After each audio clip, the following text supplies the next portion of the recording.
My name is Stanley Story. I was born in the village of Kościelec, near the city of Inowrocław in Poland, on May 5th, 1936.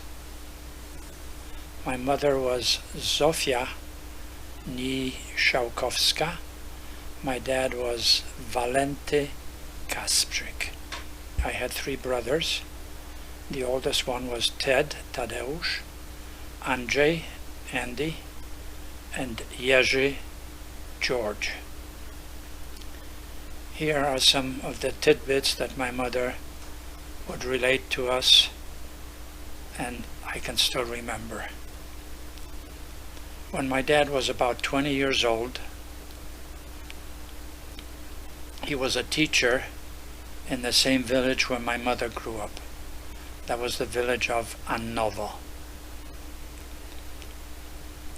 She started making advances at this young guy, and one thing she was telling me is that she would take her chickens, especially the rooster, because the chickens would come back to her, but the rooster would stay behind. So she took the whole flock of chickens and the rooster about a block away from her house, right by the schoolhouse. That's where my dad was. So of course, the chickens and the rooster stayed there till the evening time, and then either she or he had to shoo them back over to her house.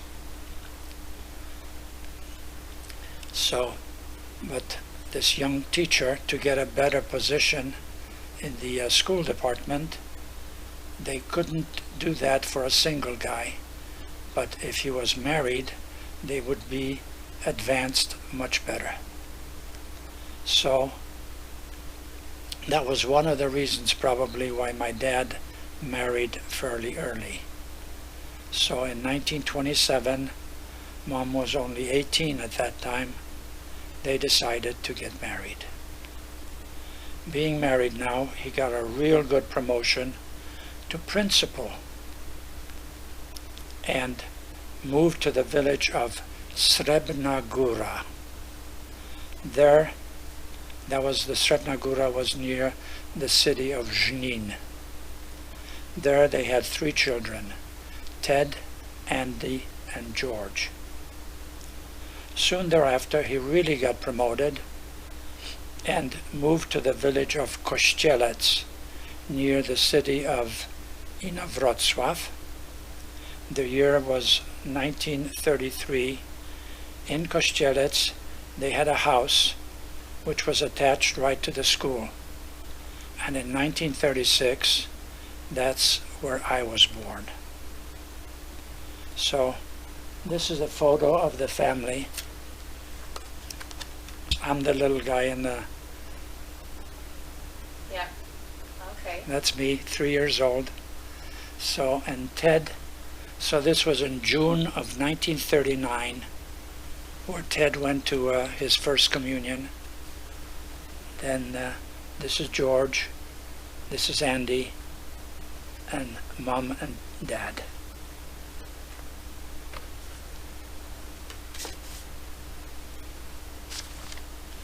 Okay, Mom took care of the house, the whole family, while Dad, together with the parish priest and the organist, the 3 of them basically took care of the whole village. I forgot to mention that when my dad was 15, his brother John was born, and at birth their mother died.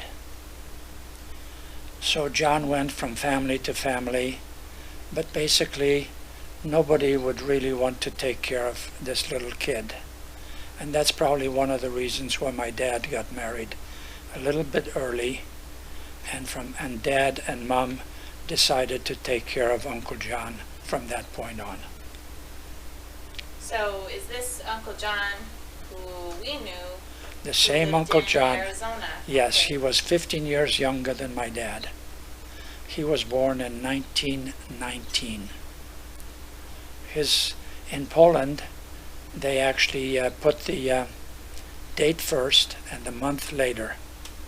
So he was born on 9/10/19. The 9th of October 1919. So it was fairly easy for him to remember. So in today's world, it would be pretty typical for John to have been raised by his father alone. Exactly. And so I guess He got married within a year after his wife died, and so his second wife wasn't even dressed in white. She was dressed in black because they had a mourning period of 1 year. So he got married, but he didn't want to really take care of his little son, or she didn't want to. So the stepmother arrangement kind of pushed Uncle John out of the picture. Exactly, yeah. And so when your dad and mother were married, obviously Uncle John was already born at that time, or no? Or When my dad, no, yes, he was married already, because they got married in 1927, and Uncle John was born in 1919. So he was already 8 years old, but Dad, as a single person, periodically took care of him also. okay. And then when he got married, he took full responsibility of taking care of Uncle John. So he was married and instantly with an 8, 9, 10-year-old in tow. Exactly. So my mom, actually 18, had this 7, 8-year-old child that she was taking care of.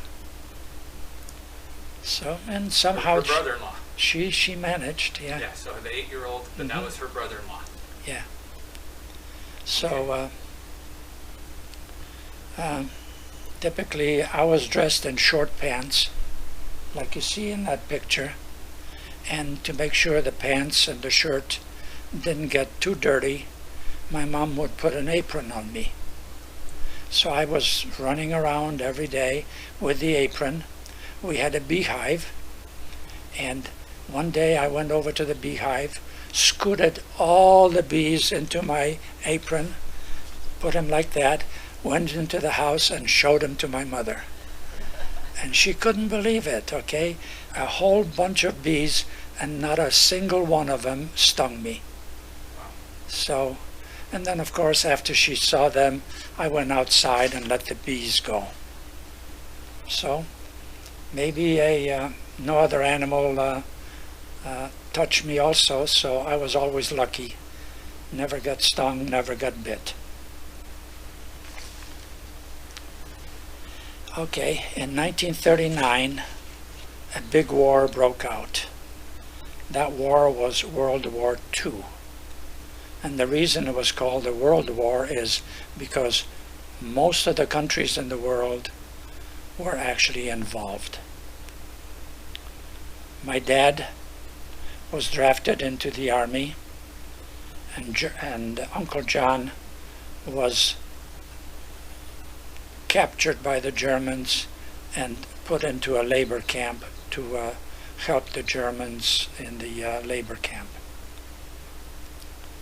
And my mom took Ted to Kruszwica, Andy to Chodziesz, and George and I and my mom were rounded up by the Germans. And when the Germans came in, they gave us a half hour to pack up and basically get out of the house.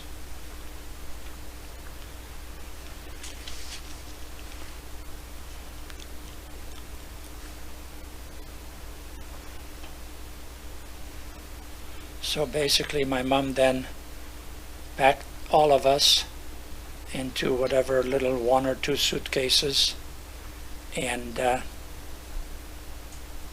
their treasured possession, which she got when she got married, was a picture of the Madonna,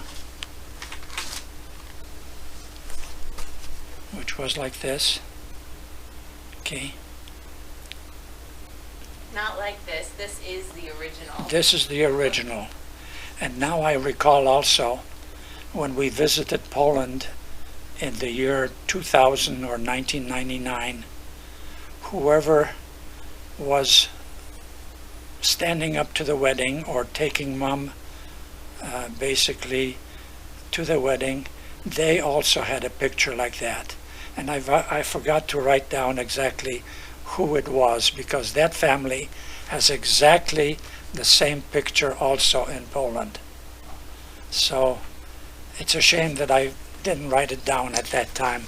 And now, of course, it's too late for me to actually remember.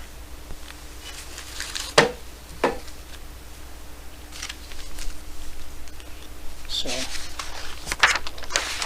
that was a wedding gift to your Wedding parents. bake to my parents, to my mom, or my parents. And she, of course, took it everywhere. And it really was like a miraculous picture, because quite a few things happened that you would say, God, why did it happen? And she, of course, attributed it to having that picture in her possession. So whenever she went, she always took that picture with her. So that frame that's on there, is that? That's original. Original. Everything is Exactly like original. And on the back even, she wrote down 3 important dates. Okay. Of course, it's written in Polish. The last page here on that summary basically has what she wrote down. And I can basically translate it a little bit. That says, this picture is the miraculous portrait of the Blessed Virgin Mary, who transported us, our whole family, through Germany, Italy, England, Russia, to the United States. For this, we humbly give you thanks, Ted, Andy, George, and Stanley, the children, Zofia and Valenti, the parents. And Poland, 1939, England, Huddersfield in 1947, and Chicago, January in 1951.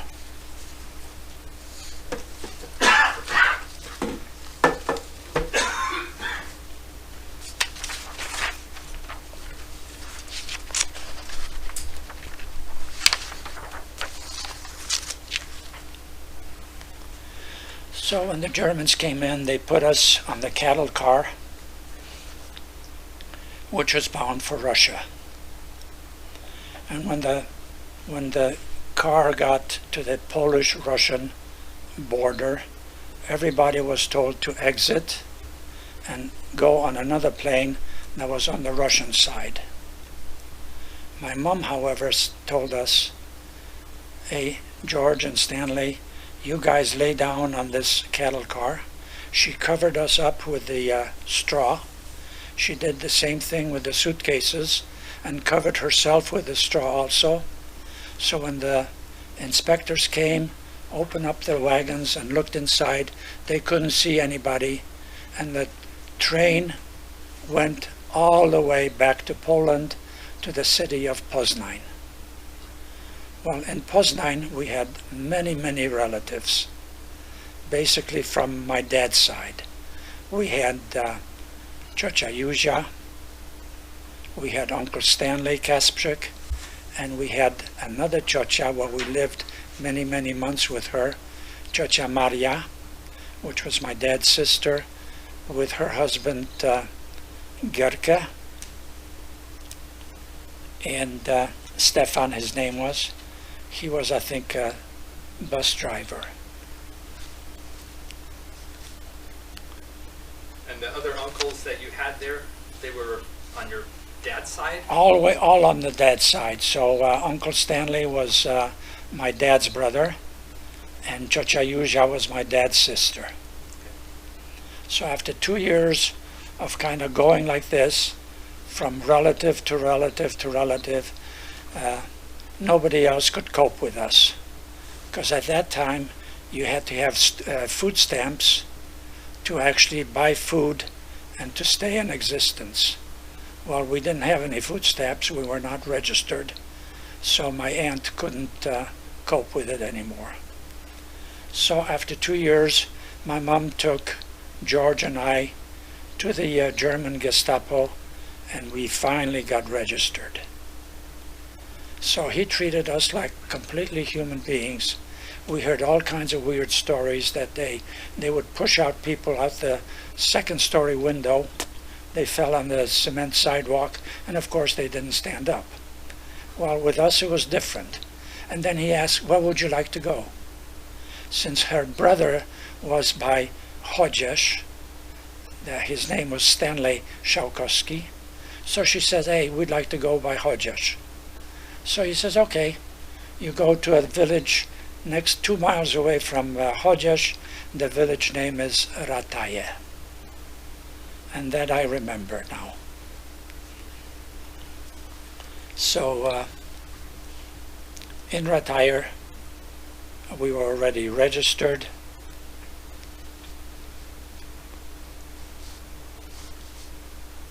And we got a large room where we all lived.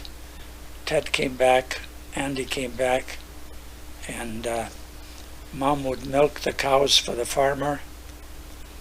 Ted was a full-fledged farmhand for the same farmer. Andy would work in a cigar factory where he would take the the tobacco leaf and roll it around in a special way to make the cigars.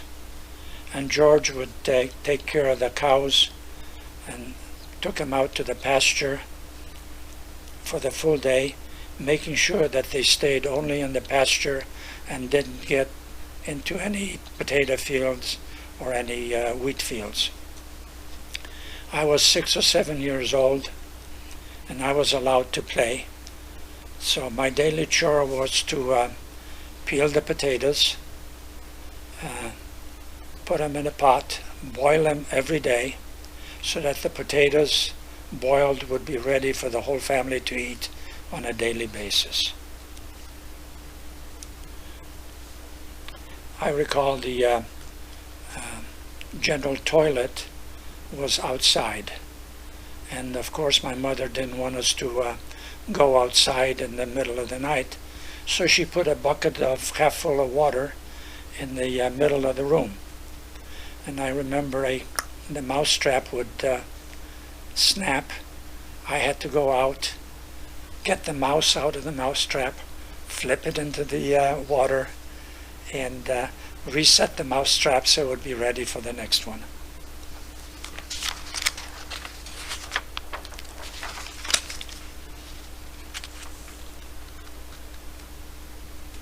And we also had to go to the German officer once a week and register.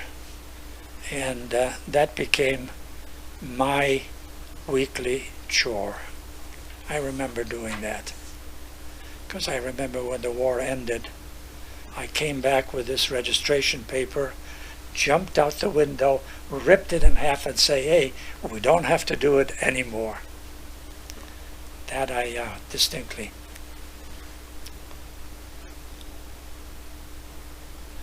So Uncle John was a laborer for the Germans, and he got furloughed one summer, and from the relatives in Poznań, he found out exactly where we lived. So he came over to us, and he made me the most wonderful gift. He whittled out 3 or so 4 chickens out of wood, tied a string to their heads, passed the string through a paddle, and when you moved the paddle, the chickens would peck and appear like they were eating. So this he made 75 years ago. He should have patented this. He would have been a millionaire by now. So, because many stores are selling these now, okay, and making a fortune on it. So this is a replica of exactly what Uncle John made. So I remember that, and however I couldn't find the store in Chicago to buy it, but Sylvia was in Detroit, and she saw that, and she heard the story, of course, that I related to them, and Sylvia got it to me. So when Uncle John came to visit, he was in Germany in this In Germany, forced labor type of... he was actually making bricks for the Germans. He must have gotten a 2 or 3 week furlough. Why they, in my mind, it almost looks like he was treated like a German. But he was a forced labor prisoner of war. So treated completely differently though than anybody else. So when you were evicted from your house, the schoolhouse where you were told a half hour to get out, was Uncle John living with you at that point? No, no, he must have been rounded up before that. Okay. Yeah.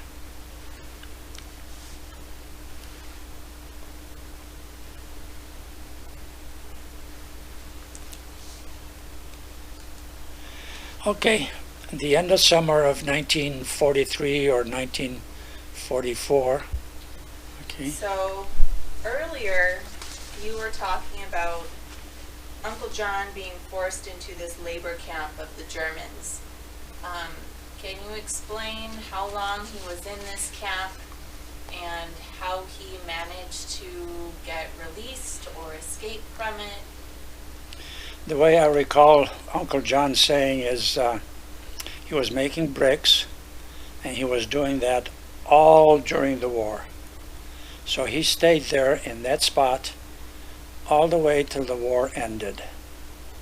When the war ended, basically, he got out of it, and somehow he got promoted, and then he kept the other way around. He kept the Germans as prisoners, and he was guarding them. And that's all I remember. But he didn't have to escape or anything, and I don't know, he was treated very nicely. He lost a lot of weight. I think he bragged about it. At one point, he must have weighed close to 80 pounds. So, feeding-wise, I guess they didn't give him enough food. When did he come to the United States? He came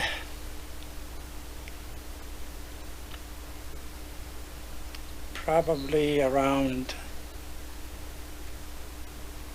I don't think he was there when I finished high school, finished college. He was there already when I got married, so he might have come to the United States in 1957, 58.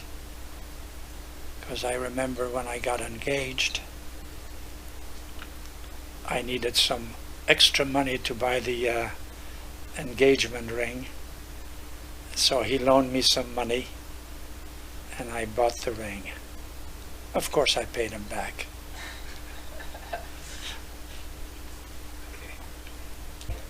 After the demo. Okay. Okay, this is the end of summer, either 1943 or 44. I remember we were playing hide and seek, and George happened to be it. So we all started hiding, and George had to count up to 100. So when he was counting up to 100, this was the end of summer already. There was a big machine called the harvester that was in that house, the barn, and he would actually take and spin the wheel on the harvester while counting up to 100. Well, one time, as he was spinning the wheel, he forgot to take his hand off the wheel. And as the wheel spun around, it had teeth, top and bottom, and it spun around. His little finger got in between the teeth, and it mashed the finger completely. So we took George the 2 miles to the hospital, to the doctors in Hodges. On the way there, my mom stopped at Uncle Stanley Szałkowski and his wife Anna, who spoke fluent German, took him basically to the hospital. In the hospital, they basically cut off the remains of what was dangling of his finger, sewed it all up, and basically released him. Speaking fluent German, my aunt, they didn't realize that we were Polish and thought that actually we were German.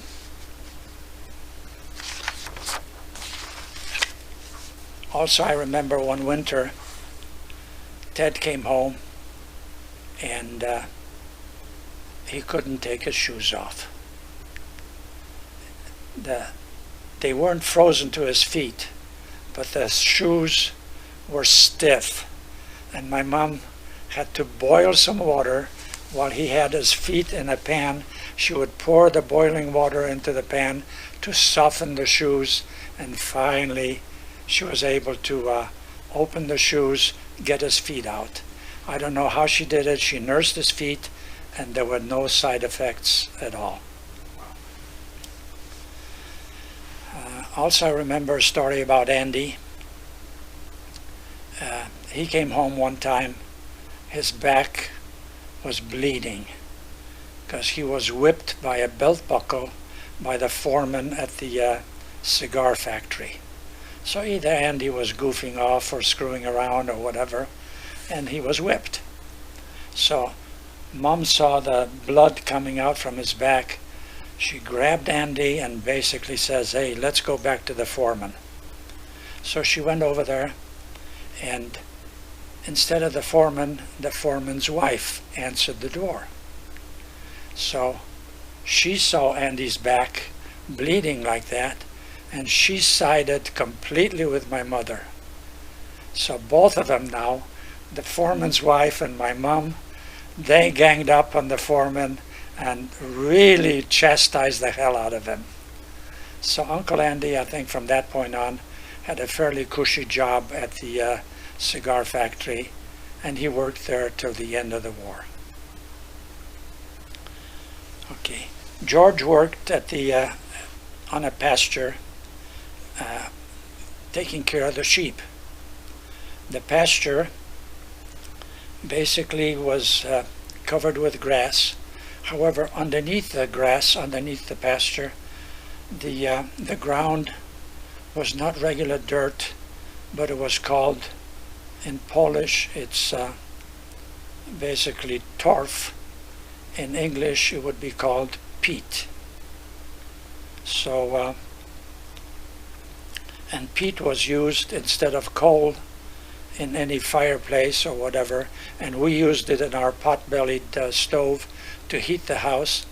And when I went over and visited visited George, I basically brought a whole sack full of peat back home, and we had enough of this peat all winter so we could heat up the house.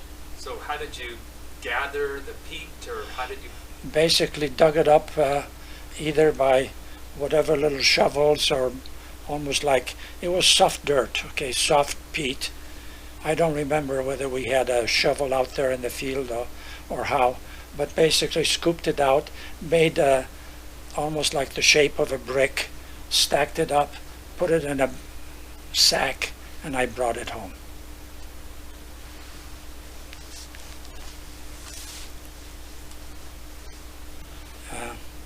Also, I remember when we were playing hide and seek, one time I hid underneath a plow that was used in the winter by the farmer, and the plow was parked out in the field in the farmer, and some of the chickens would lay the eggs underneath this plow.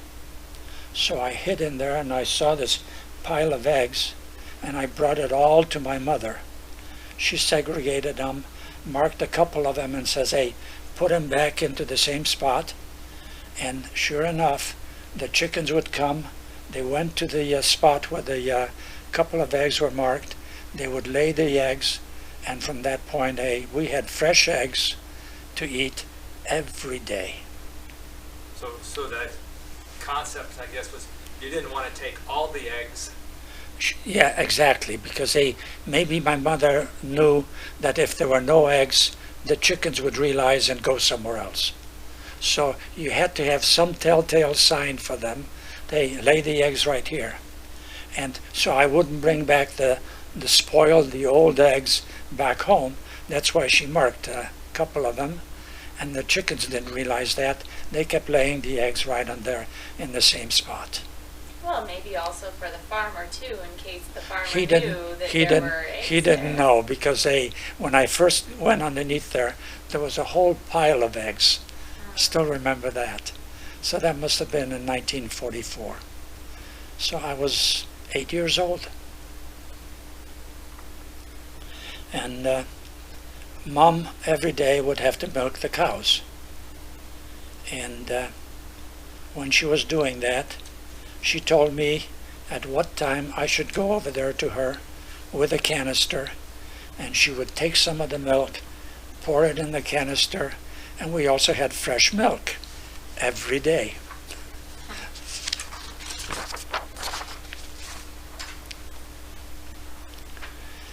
And in 1945, the war ended. The Germans and the Japanese surrendered. The Allied forces liberated Europe. My dad was part of the Allied forces. He fought the Germans in Italy. And then Poland was liberated from the Germans. However, we were occupied by the Russians.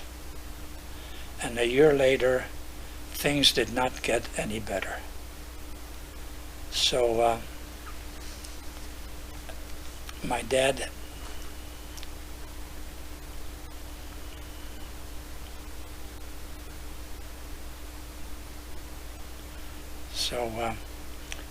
did not come home, and a year after the war ended, we actually lived back at the same house as we did before the war. By then we had a cow, we had a couple of pigs, some chickens, and I had a small dog. Mom, of course, didn't allow the dog inside the house at night, so all of that went into the barn, including my little doggie. And one stormy night, somebody came basically and killed the two pigs.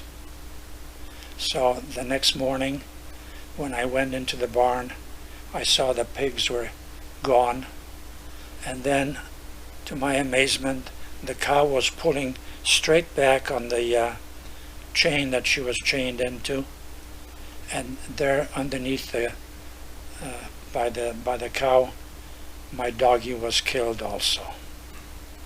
So we got word from my dad that he would not come back, and that we should somehow escape from Poland and join him in England. That schoolhouse that you were living in, that's the same schoolhouse that you were living in before? Yes. That you were evicted from? Exactly. And the reason for that is this is an old village, and just about all the houses didn't have any tiles on the roof, except the parish priest, the organist, and the school and the schoolhouse were made out of brick, and the roofs were all tiled. So that's why we lived there, and then that's why the Germans decided to take over that place also. They realized, It's a better house. oh yeah, it was a much better house, and I think we had almost like 6 rooms in there. So they let you come back and live in this house, even though your dad wasn't teaching at that point. He was off in the war somewhere. Well, the war ended. He was in England, and we expected him to come back and be the school principal at the schoolhouse again. So Yeah. the house was kind of a benefit of being a teacher or the principal at the school. I don't know whether we bought it or somehow we were in possession of the 6 rooms in the house. Okay. Yeah, I didn't know how they were allowing you to live there, or were you paying rent, or did you own this house, or Yeah. how did you have the That I don't know. permission to live in this That house? I don't know, yeah. Okay. Yeah.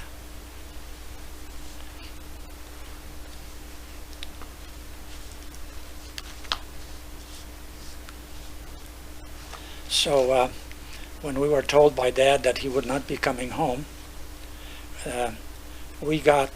George and I got to the Polish-German border, right close to where the freight train was going to go across from Poland to Germany. So we saw the Russian inspectors checking every wagon, and when they got finished inspecting, and just before the train was ready to leave and go to Germany, our uncle from Poznań, with some of his friends, basically opened up the door to one of the wagons. My mom, George, and I, and the 2 suitcases basically were scooted into the wagon, and we drove on the train for about all night till actually it stopped finally in Berlin.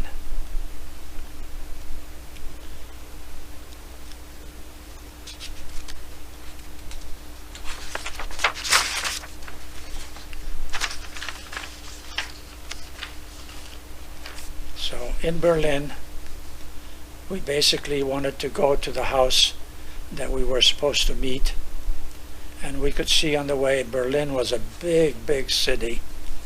However, all you could see is a pile of bricks. Most of the houses were all in ruins. And finally we got to the address where we stayed, and we stayed with this lady for about 3 weeks.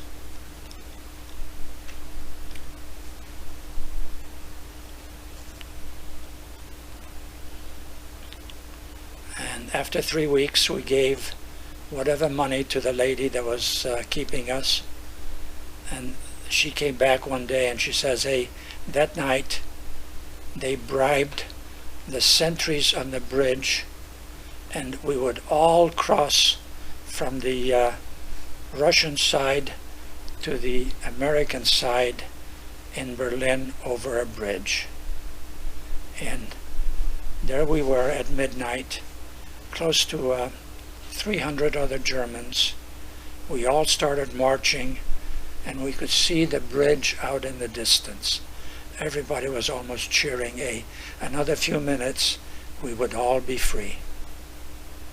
And I remember distinctly, all of a sudden, machine gun fire, Russians were all around us. Somebody tried to escape. They were killed, of course, by the Russians. And we were marched to some humongous big building. The walls must have been, the courtyard had walls, and they must have been about 20 feet tall. So all 300 of us were herded into that place. A Russian officer came around to all these people, and at random he would take one guy or whatever and escort him to a house in the middle of this courtyard, and they must have interrogated them, and then he would come back while that person stayed behind. He did that for about 20 or 30 people, and then as he walked around, he came to us. And before he came to us, my mother basically gave us instructions to George and me. Hey, don't speak any German. If he comes to us, answer him in Polish that we have a sick grandma on the other side and we have to go visit her. Sure enough, he came to us and asked us, where are we going? And in broken Polish. And my mom answered him in Polish and says, I have a sick mother on the other side, and that's where we're going. So he had a flashlight that he was using as he was interrogating people. So he says, okay, follow me. And instead of going to the house in the courtyard, he basically went to the gate and opened the gate. And he says, go, you're free to go. And he says, hey, it's pitch black outside. Here's this flashlight.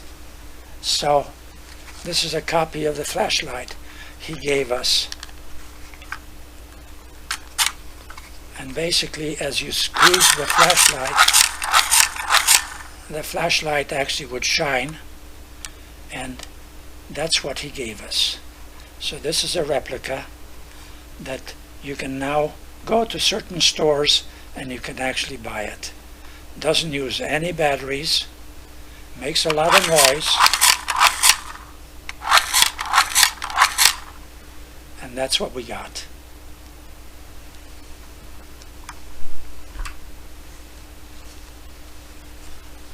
So when you were making these different escapes, you said you paid the lady where you were staying.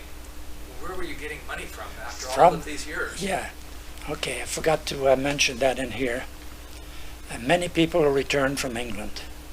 My dad was already a second lieutenant in the army, and he knew many of these people that were going back to Poland. So he picked the ones that would be going close to the village of Kościelec, city of Wrocław, and he gave them money. We didn't have any money, but money was coming in from the outside. So these soldiers came over, found Mom and us in Kościelec, in the schoolhouse, and here's the cash. Okay. So that's how we managed to survive, and we had basically tons of money that we got from our dad. Well, and I also know of another way that I think it was Andy who found a lot of Russian money during the war. Yeah. Do you know some about that? I heard stories, but I don't remember exactly. But yeah, they found a bag full of Russian money, changed it, the currency, and we had money like that also that we were using. He opened the gate, let us go, gave us the flashlight, and you kind of wonder, why did he give us the flashlight? Okay. So. So you got off the train. You were Okay, herded into this, or you were marching towards the bridge. You were captured, but you had your suitcases in tow as you were marching towards the bridge. And my mom was carrying the suitcases, and we were just walking along next to Mom, and then the Russians captured all of us. Okay, then put us into this prison, and when he came around to us, he basically shined the flashlight in our face, and we were speaking Polish to him, so he says, come with me and let us go. And I remember that distinctly. And what about some of the people who the Russian guards talked with? Did they? All in German. Okay, so it's all in German. All and- German, yeah. And what happened to some of the people who were there in that? We have no idea. They took him to this little house in the middle of this courtyard. We could hear screaming. They might have tortured them or asked them weird questions or whatever. They never came out. And when he says, "Come with me," we thought, hey, off we go into the same little house in the middle of the courtyard. But no, different. He spoke broken Polish, "Come with me," and opened the gate and let us go. Well, I mean, why? Yeah. And that I remember distinctly. I was 10 years old then.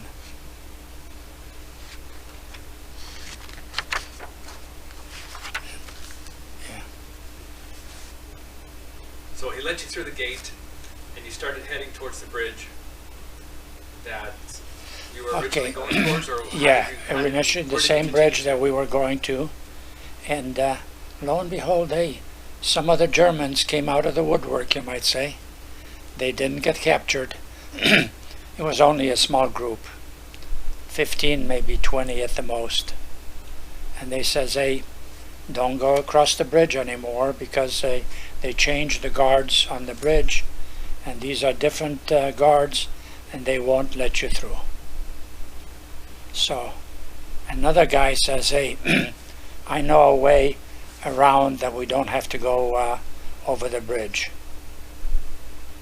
And so we basically followed him, and this was winter, and in most places the little river was frozen, so we walked across and got across to the other side. And then I remember, hey, everybody is so happy, the 15 or 20 of us, and my mom stepped into a hole. She fell over. I don't think she broke her foot, but definitely cracked or sprained it. So she couldn't, oh, she was hurting her. So now George was basically holding Mom, and I was holding the two suitcases, and off we go the 2 miles to the train station, which was already on that side, the British side of Berlin. So I remember that. I got money, went to the train station, and bought tickets to a town called Hanover in Germany. And when the train came, which was late that evening, we boarded the train and basically stayed on the train till it came to Hanover. And after Ted and Andy notified my dad in England that Mom would be coming a little bit later, he didn't know when we were coming. Well, this was like 3 weeks later. And So where were Ted and Andy at this point? You were trying to make your escape, and where were they? they escaped on their own. And they actually hopped on a train that was already moving, and the train went to Czechoslovakia, and then after Czechoslovakia it went to the US side in Germany. So somehow, I don't know how they did it, they notified my dad, who was in England, that they got across, and he came over from England and met them in Hanover. Then we got word, hey, let's go to Hanover. Again, how they communicated, my dad made all the arrangements. So after they met in Hanover, my dad told them to go to Italy. There was a like a get-together, a camp in Italy where all these displaced people actually met. And then when Dad met us in Germany, in Hanover, then he sent a couple of jeeps, and we actually boarded the jeeps, and they went to the same place in Hanover, and that's where we stayed for a week or so. And then afterwards, all four of us, 4 kids and my mom, went to England, and we joined our dad. So after he was there sending you to Italy, then he went back to England? He went back to England while he managed to get 2 jeeps and some people to drive to Italy. Okay. So So let's go back to where you were getting on the train before you met up with your dad. How did you know where to find him, or how did you make that reunion with your dad? basically all we did, we went to Hanover, and everybody was getting off in Hanover. I remember that. George still carried Mom because she was hobbling, and I carried the suitcases, and we must have been the last people off the train. Okay, and as we are walking through the train station, through the main gate, lo and behold, there was this officer dressed in military, and that was my dad. So that was his last day. After that, he says he was going back to England if we hadn't shown up. So we showed up, he met us, stayed another couple of days, and then sent us to Italy. So that I remember still too.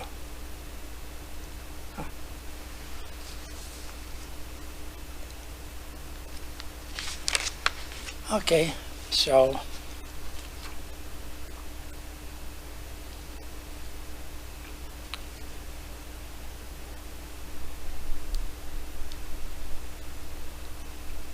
you're in the camp in Italy, and then eventually, then somehow you're getting to England from there, or how? yeah, somehow there was a ship that we had to, they took all these people that were in Italy. Then I don't remember anymore whether we drove or a ship, because we were at a port in Italy, and we got to a port on the other side of England, which was only like 25 miles away. We boarded another ship, and that ship took us over to England. And when we got off that boat, there was our dad again, and he met us. And when he took us, all 6 of us, we got to the camp where he was stationed. So, him being a 2nd lieutenant, we got to the camp which was in north of England. And that's where we stayed for another 1.5 2 years.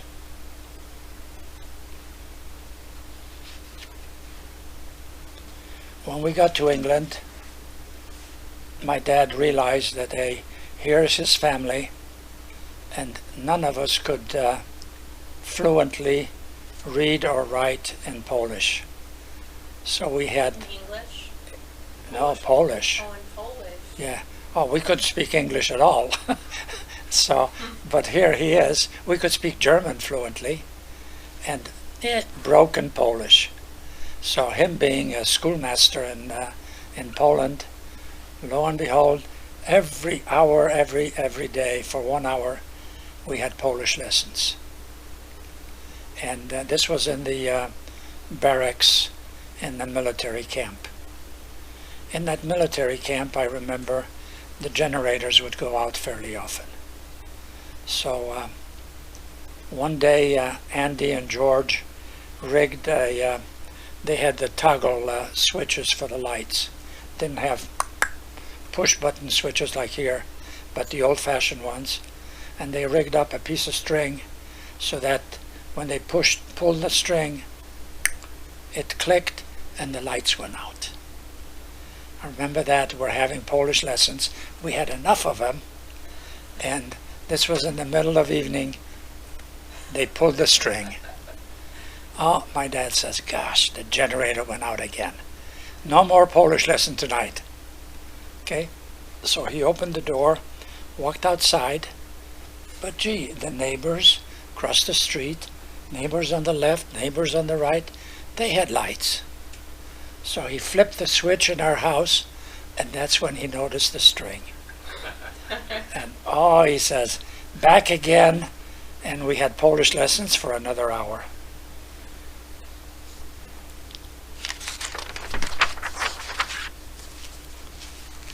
And this was right around Christmas. And usually when we were in Poland, the only thing you got for Christmas was a brand new pair of shoes. Oh, that was the cherished possession. And here it is, Christmas in England. We didn't get any shoes. We all got watches for Christmas. And God, we were so proud. If you notice, Bring it a bit closer.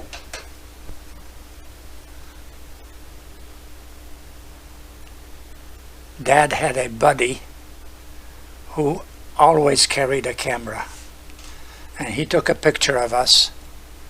And there's the 4 kids with the watch sticking out from everybody's arm. Position it. If you notice, George, Andy, Ted, they all have their arms kind of tucked inside the jackets, but the watch is visible.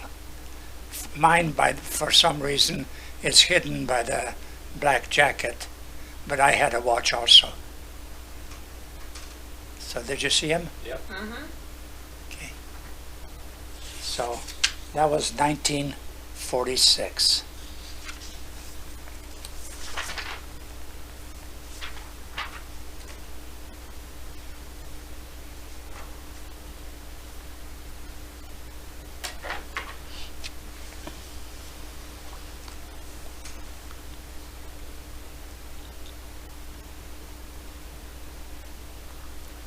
In the barracks, I was 11 years old by that time, and I became a stamp collector. Man, I went from barracks to barracks.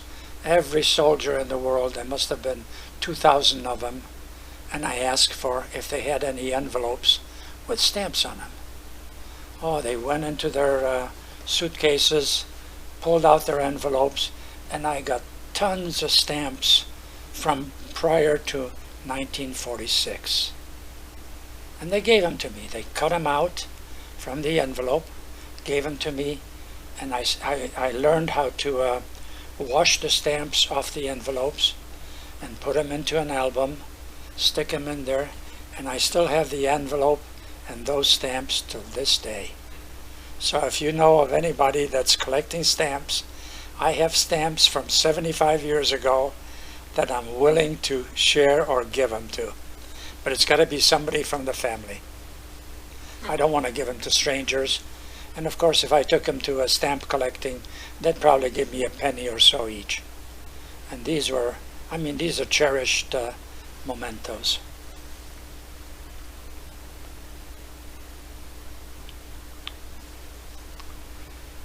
And after a year and a half, the barracks was basically closing down and everybody had to go someplace. My dad found a job in a place called Huddersfield, England, and within a few months afterwards, about 20 other soldiers from the same camp came to that same location, and all the soldiers worked at a Mills factory, exactly where Ted and Thelma worked. So Mom and Dad were the housekeepers. They did the cooking, they did the feeding, and that was a place called Mount Havelock. Still remember that. That was at 55 Royd Street, Huddersfield, England. It was a huge house, and this is the house that we all lived in with 20 other soldiers.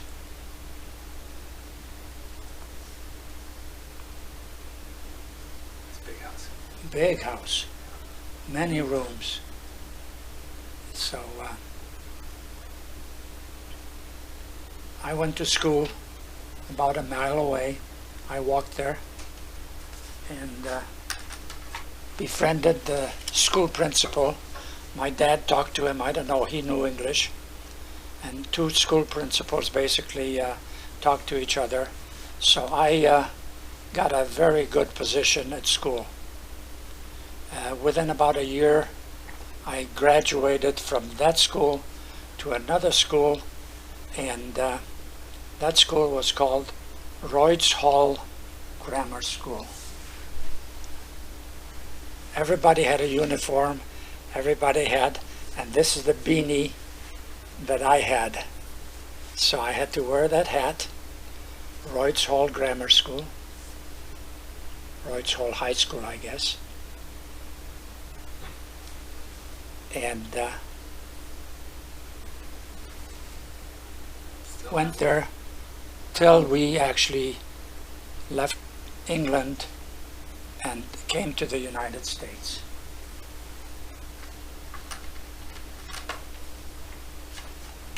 Remember coming to the United States, we boarded a humongous ship called the SS Steamship America. And this is a copy of the ship. And we left probably the last day of December 1950. And during the boat ride, the seas were very stormy. So I was sicker than a dog. But anyway, some of us, including my mom, she was sick also, but the rest of them actually survived. And here's a copy of the roster of us on the ship. I think the second one from the top is my dad, Valenti, and then in sequence, Zofia, Tadeusz, Andrzej, Jerzy, and I'm on the bottom, Stanisław Kasprzyk. So that's in the roster of 1951 passenger list for the steamship America. So if you go online, you'll be able to see this. That's how I got it.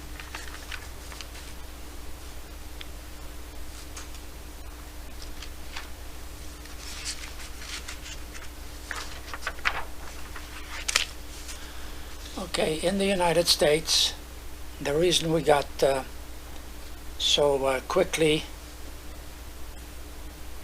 promoted, sponsored actually to come, was because my mom's sister, Aunt Sally, lived in the United States. Let's go back a little bit. You said that when you came to the United States, did you had some you were in high school in England, and then when you came to the States, you were in high school there also? Yes. And how did those schools compare? I'll talk on that. Yeah. Okay. So basically, first the reason we got sponsored is because there was a very close relative that lived in the United States, and that was my mother's sister. So she actually notified the U.S. government, and they sponsored us. So in less than 5 years, we actually were allowed to come to the United States. Okay. So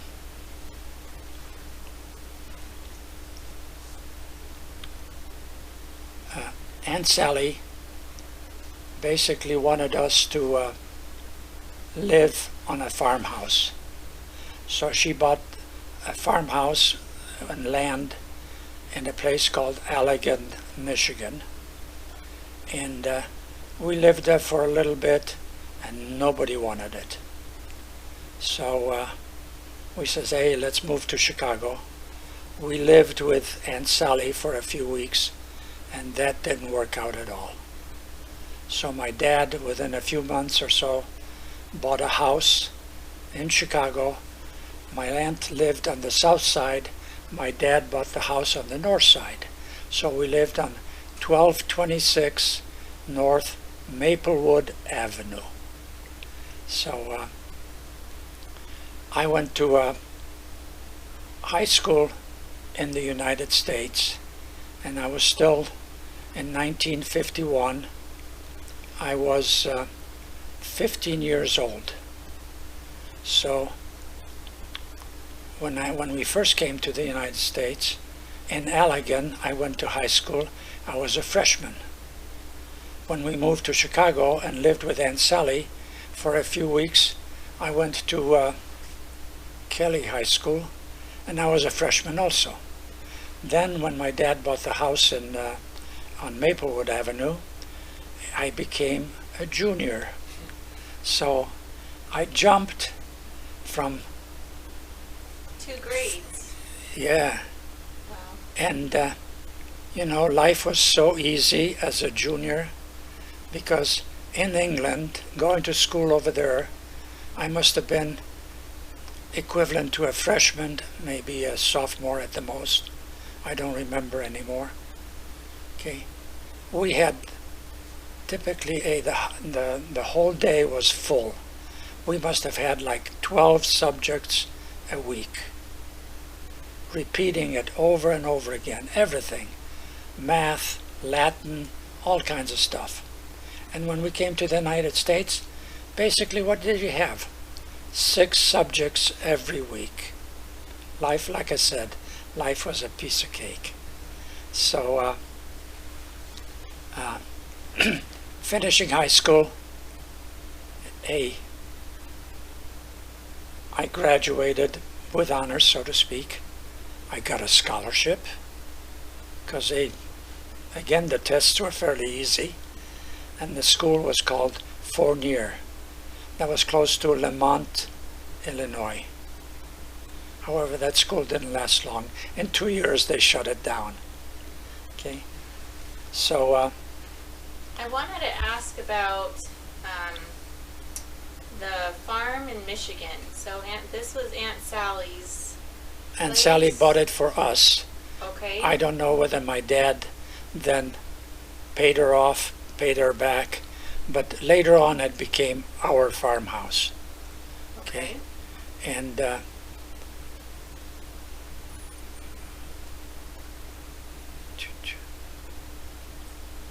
don't know when, God. But then I Ted think- lived there at some point. Ted actually was diagnosed by the doctor. Ted was a heavy smoker. He smoked over 2 packs a day. Okay. And his lungs were pitch black. So the doctor gave him basically a few years to live. So Ted decided, who was an auto mechanic in Chicago, he decided, hey, let's move out to the farm. And I think he built the extra house, not the farmhouse, but another house half a mile away, still on the same land. And that's where he lived. He and Thelma lived. So, yeah, I think I remember by that time helping him building that house. And then he's continued his paint and body shop. At the farmhouse. Farmhouse there. Yeah. And that became pretty popular. People got to know him. And of course he didn't charge too much, but did a very reputable job. So not only would he do the engine work, but he also would do any body and fender and repaint the cars. So he basically did everything that was needed to fix the car and have it drivable.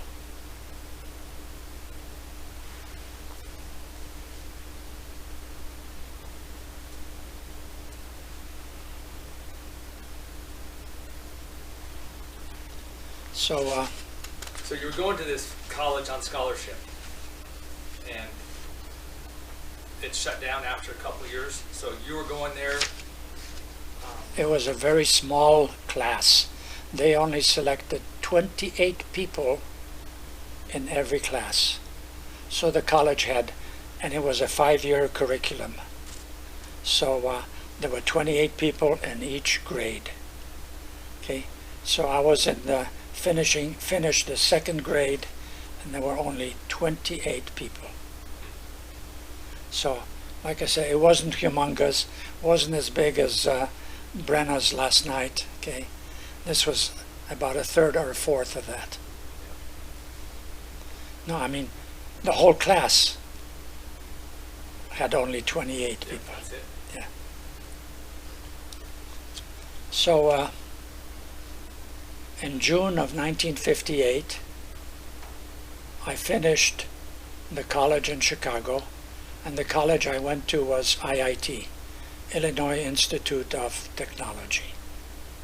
Okay, and became an engineer. So my first job, I went for an interview with Motorola, and an engineer called Bob Steele hired me immediately. So I got the job at Motorola. Remember, I was making a big amount of money, $6,500 a year. Okay, and with that money, I bought a car.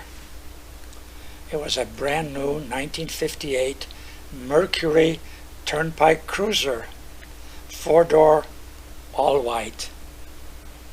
However, living in the Illinois-Chicago area, in less than 5 years, the whole body underneath rusted out.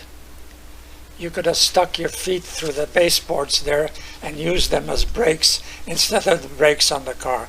God, I remember that. So instead of selling or junking the car, I gave it to Andre, Teresa's brother, and he drove it for another year or two, and then he junked it. Okay. The Polish organization had an apartment or a place in Chicago on Milwaukee Avenue. And at that time, I was in the Polish scouting movement. And one Saturday, we wanted to use that apartment, but it was locked. So we were told, go to this lady and you'll get the key. Well, this lady was Mrs. Grishkowiak. So when I went to the apartment to Mrs. Grishkowiak to get the key, the girl that opened the door wasn't Mrs. Grishkowiak, but it was Teresa. So she got her mother, I got the key, but that's the first time that we met. And from that point on, we drove our brand new car to various dances and meetings and get-together, and in less than, a year and a half, 2 years, we decided to get married. So we got married, the car was paid off,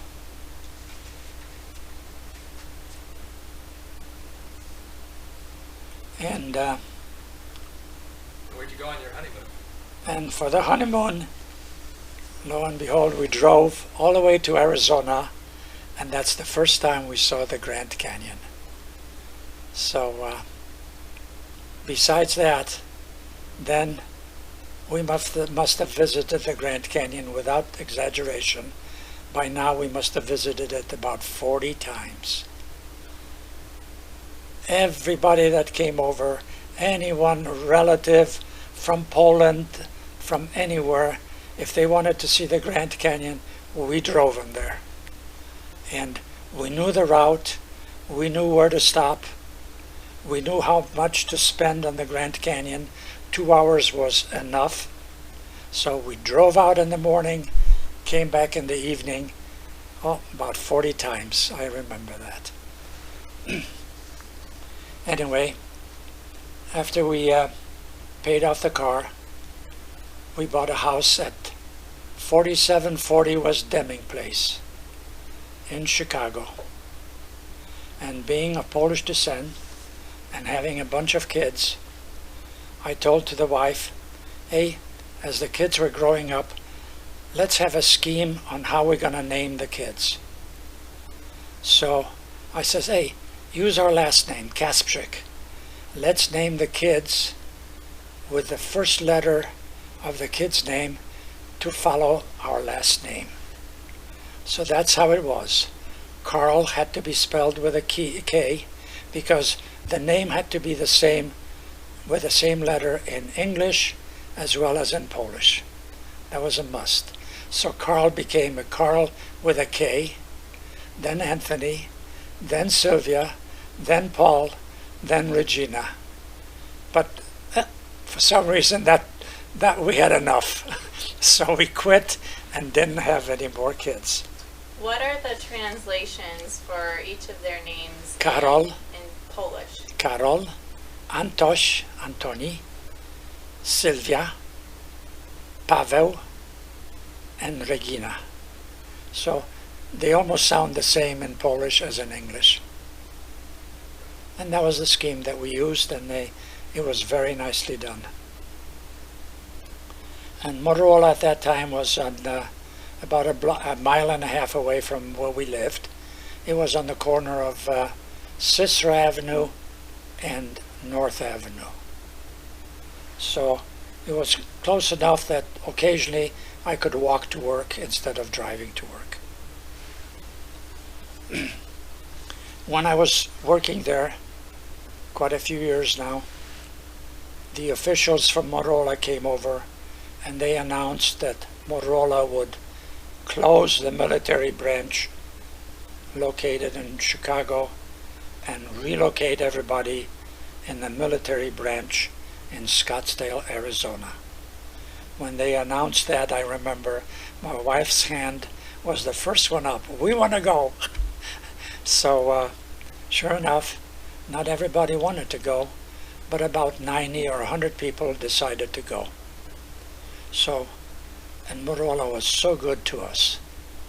They bought the house that we had in Chicago.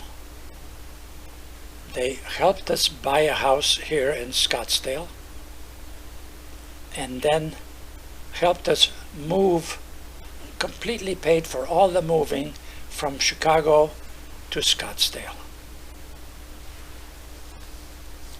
So we purchased the house. We lived in Scottsdale for about 10 years, and now we've lived in Mesa, Arizona for another 40 years. So here it is, 50 years after basically already in Arizona.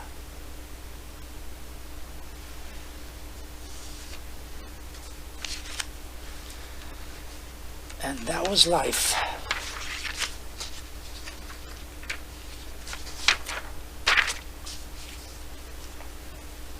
Good. Any other questions? No? I think I covered most of the questions you were asking in your, I tried to, and I didn't read too much. I actually, because hey, when I tried to do this at home, unbelievable. I wrote something down, and like I said, the memory is going. I'm 82 years old now. Hey, memory is gone. Health-wise, I think we're doing okay. Mom has got problems with her hips, so she's limping quite a bit. I don't think she wants to go for another hip replacement. Maybe she should. But so far, my pain, which I had, went away. I don't have any pain anywhere. I can walk normally. I wake up kind of stiff and aching in the morning, but hey, within a half hour, hey, I'm almost the same as I used to be. That's it.